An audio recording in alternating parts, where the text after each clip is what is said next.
Ang intense ng mga kaganapan ngayon sa abot kamay na pangarap sapagkat magugulantang si Annalyn sa mga isisiwalat sa kanya ni Justin.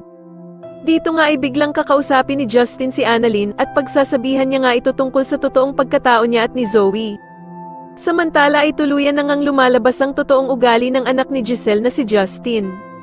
Dahil matapos nga ang naging sagutan nila ng ina niyang si Giselle ay biglang may tatawagan ito at sasabihin na sana nga daw ay ang ina na lang niya na si Giselle ang nakomatos at hindi ang lolo niyang si Don Pepe.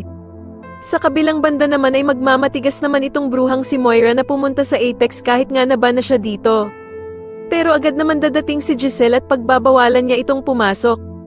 Pero sasabihin naman ni Moira na kaya lang naman daw siya pumunta ng Apex ay para abutan ng pagkain ng anak niyang si Zoe.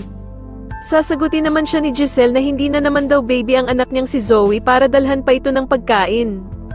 At dito nga ay manginginig ang dugo ni Giselle sa sasabihin ni Moira na palibhasa nga daw ay hindi niya ito mararamdaman at mararanasan ang pagiging ina dahil sa pinamigay daw niya ang kanyang anak nung maliit pa ito.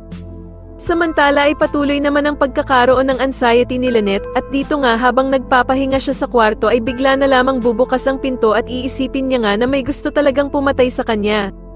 Sa kabilang banda naman ay panghihinaan na talaga ng pag-asa itong si Annalyn dahil sa sitwasyon ng Lolo Pepe niya dahil nang makasalubong niya nga si Doc Lyndon ay bigla na lamang siyang mapapayakap dito habang umiiyak. Agad naman siyang tatanungin ni Doc Lyndon kung ano ba daw ang nangyari at bakit ito umiiyak. Sa tingin niyo tuluyan na nga kayang namatay si Don Pepe kaya umiiyak si Annalyn at maging kakampi niya nga kaya talaga ang anak ni Giselle na si Justin, mas lalo na nga talagang nagiging exciting ang mga susunod na kaganapan kaya naman ay mas lalo pa nating abangan ang mas lalong gumigandang abot kamay na pangarap. Maraming salamat po sa inyong panonood at sana po ay ma-subscribe niyo ako. Maraming salamat po.